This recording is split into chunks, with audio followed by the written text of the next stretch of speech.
ары қарай мат комбинаторика формулаларын пайдаланып есептерді шығару сабағының жалғасын жалғастырам. 20-ші есепке келдік. 20-ші есепте 10 элементтің 10-нан жасалған теру плюс 10 элементтің біреуінен жасалған теру сандарының қосындысын тап дейді. Мұнда с m элементтің n элементінен алынған теру деп m факториал бөлу m минус n факториал көбейту n факториал деген санды айтады. Осы формулаға салып 10 факториал бөлу, мұнда m де n де 10 болып тұр. Сонда m факториалымыз 10 факториал, m минус n-іміз 10 минус 10 факториал, көбейту n-нің орында 10 тұр, плюс енді келесі 10 факториал бөлу 10 минус 1 факториал көбейту 1 факториал деген өрнектің мәнін табуымыз керек. Мұнда 10 факториал мен 10 факториалды қысқартып жібереміз, себебі бір көбейткіш болып тұр мінекей. 10 минус 10 факториал ол 0-ді береді. 0 факториалды. 10 минус 10 факториал ол 0 факториалға тең. Ал 0 факториал ескерту ол 1-ге тең. Плюс 10 факториал бөлу 10 минус 1 9 факториал. 1 факториал ол да 1-ге тең. Сонда 0 факториалымыз 1 болса, 1-ді 1-ге бөлсек 1 шығады. Ал 10 факториалды 9 факториалға бөлсек, онда бұл 9 факториал көбейту 10 дегенді білдіретін. Ұмытып қалсаңдар, алдындағы сабақты қайтадан тағы да бір қайталап қарап шығыңдар. 9 факториал мен 9 факториал кетеді қысқарып. 1 плюс 10 болады 11. Сонымен 20-ші есептің жауабы В-сы болады екен, 11-ге тең. Енді ары қарай 21-ші есеп. 21-ші есепте мына 3 қосылғыштың қосындысын тап дейді.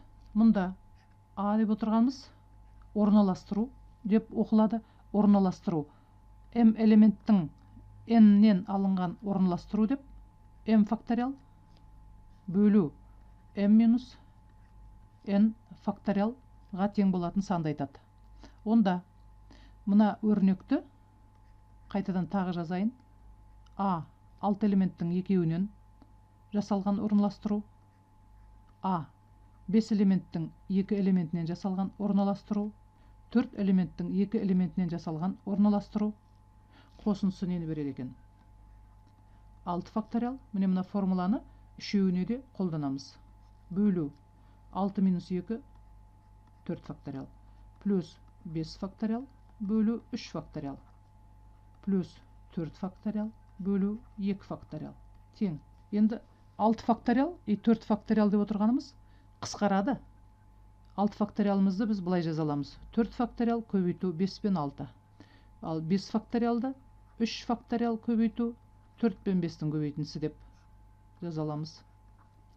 Плюс 4 факториалымыз 2 факториал және 3 пен 4-тің көбейтіндісі. Олай болса 4 факториал кетеді. 3 факториал қысқарады. 2 факториал қысқарады. Қалады 30, 20, 12 болады 62. Жауап. 21-ші есептің жауабы В-сы болады екен, 62-ге тең. Келесі есеп. Сонымен 21-ші есептің жауабы В-сы болады екен, 62. Ары қарай 22-ші есепті өз беттеріңше шығарып көріңдер. Келесі есеп.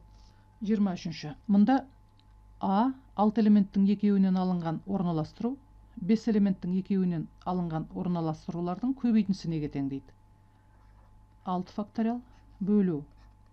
Тағы жазып қойайын формуласын. m факториал бөлінген m минус n факториал. Сонда бөлімінде 4 факториал көбейту 5 факториал бөлу 3 факториал. Тең. Мұнда 6 факториал мен 4 факториалды қысқартатын болсақ, 5 пен 6 қалады. Себебі бұл бізде 4 факториал, 3 факториал көбейту 4 пен 5 бөлу 3 факториал. Тең. 5 пен 6 қалады. Көбейту 4 пен 5 қалады. тең 30, 20 көбейтіндісі 600-ді береді. Так, сонымен жауабы 23-ші есепте С 600-ге тең. 24-ші. Теңдеуді шешіңіз дейді.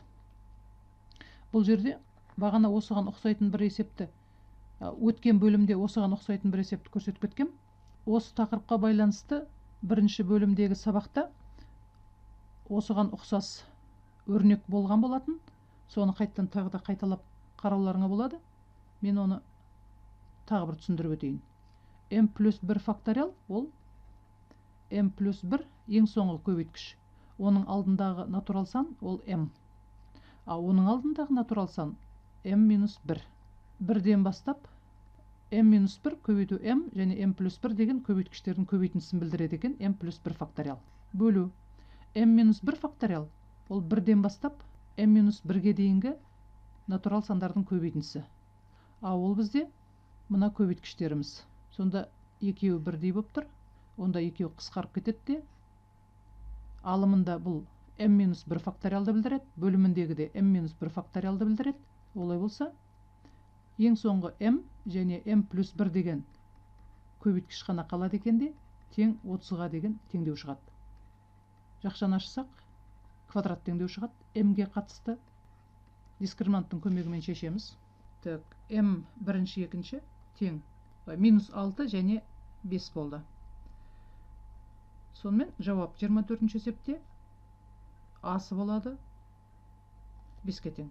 Енді осы жерде ескерту, бізде комбинаторика бөлімінде бұнда m плюс 1 факториал, m минус 1 факториал дегенде m деген сандар, ол натурал сандар. Натурал сандар теріс болмайды. Сонда минус 6 ол жауап болмайды, себебі ол натурал сан емес. Тек қана жауап 5 қана болады екен. Келесі есеп. 25-ші есеп.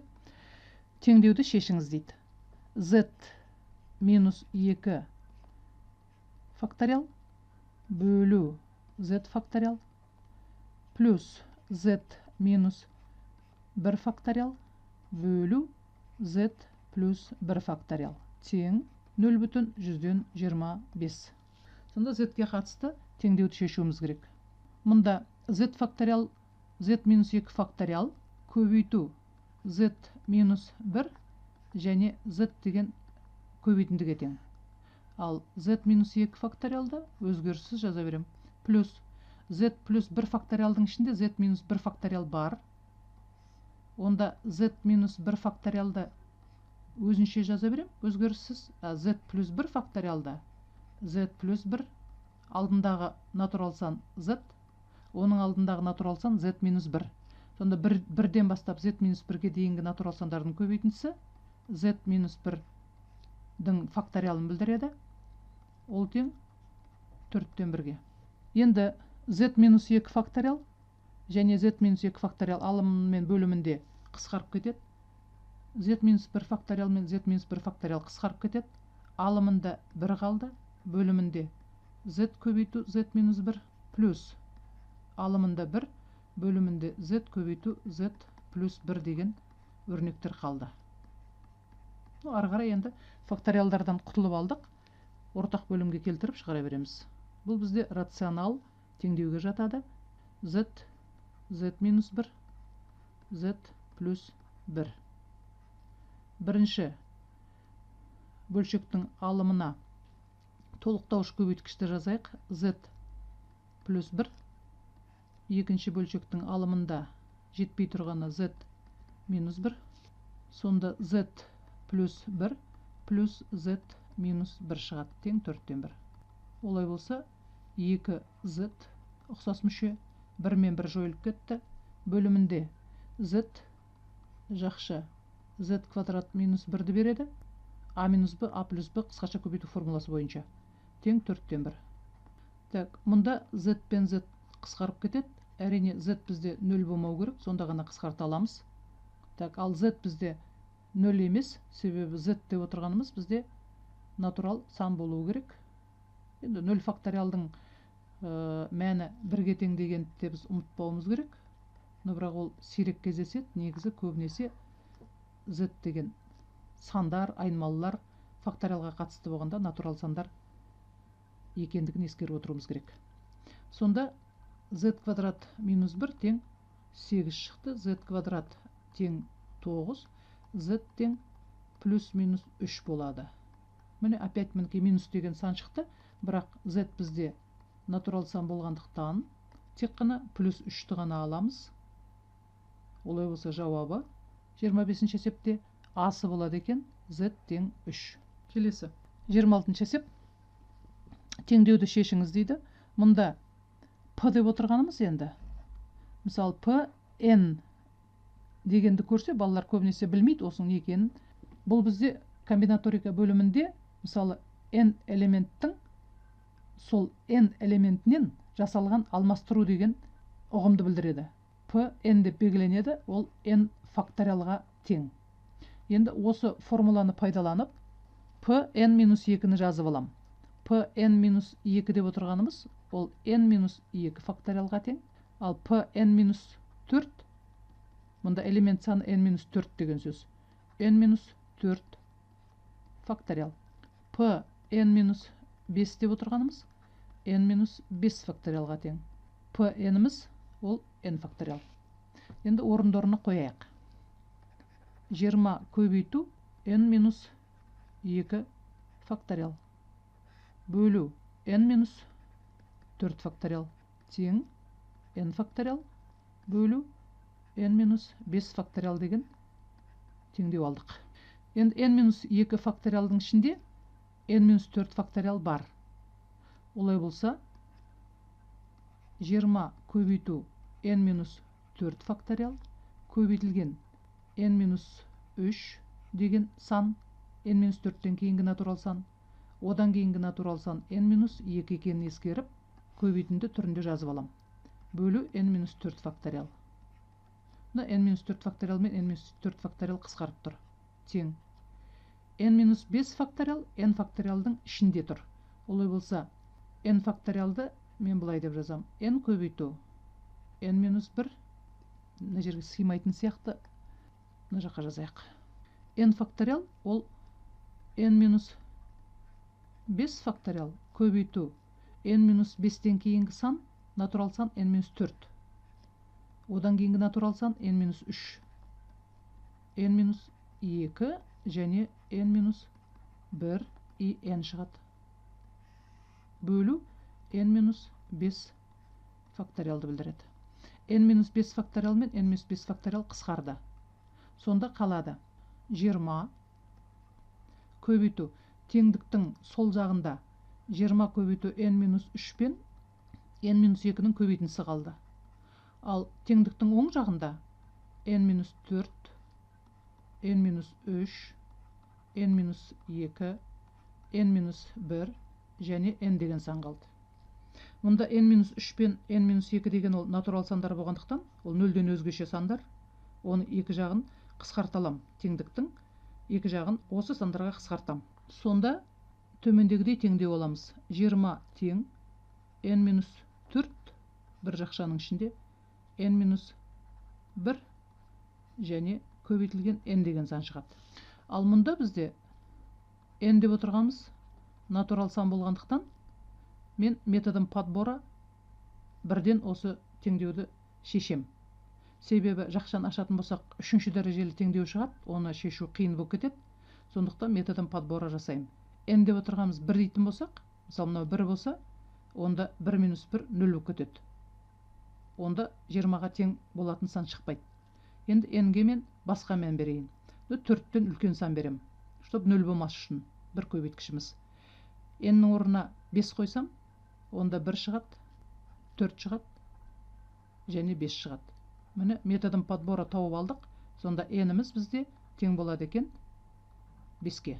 5 бізде натурал сан. Сонда 26-ші есептегі n-ге қатысты теңдеудің шешімі n тең 5 шықты. Ол бізде жауап D. Жауабы D болады екен. Келесі есеп 27-ші. 27-ші есеп. Теңдеуді шешіңіз дейді. Мұнда S m элементтің n-нен алынған теру формуласын жазып қоям. алымында n факториал, бөлімінде m минус n факториал көбейту n факториал. Онда с 2n элементтің n минус 1 элементінен алынған теру мына формула бойынша алымында 2n факториал тең 2n факториал бөлімінде 2n минус n n-ді береді, минус минус плюс 1 көбейту n минус 1 факториал.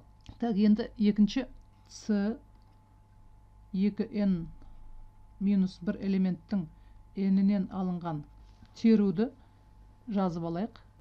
Алымында 2n минус 1 факториал бөлімінде m-нің орында бізде 2n минус 1 тұр, n-нің орында n тұр, олай болса 2n минус 1 минус n шығады. Көбейту n факториал тең 2n минус 1 факториал бөлу 2n минус n n-ді береді, n минус 1 факториал көбейту n факториал. Енді осы тапқан өрнектерді теңдеудегі сылардың орнына қоятын болсақ, 3 көбейту 2n факториал, n плюс 1 көбейту n минус 1 факториал, минус 5 бөлімінде n минус 1 факториал көбейту n факториал тең болады 0-ге. Енді арғырай теңдеуді шешу үшін ортақ бөлімге келтіріп шешеміз. Ортақ бөлімі n плюс 1 факториал көбейту n факториал.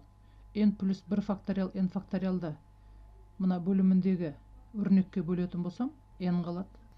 n минус 1 факториал n факториалға бөлсем, n плюс 1 көбейту n қалады.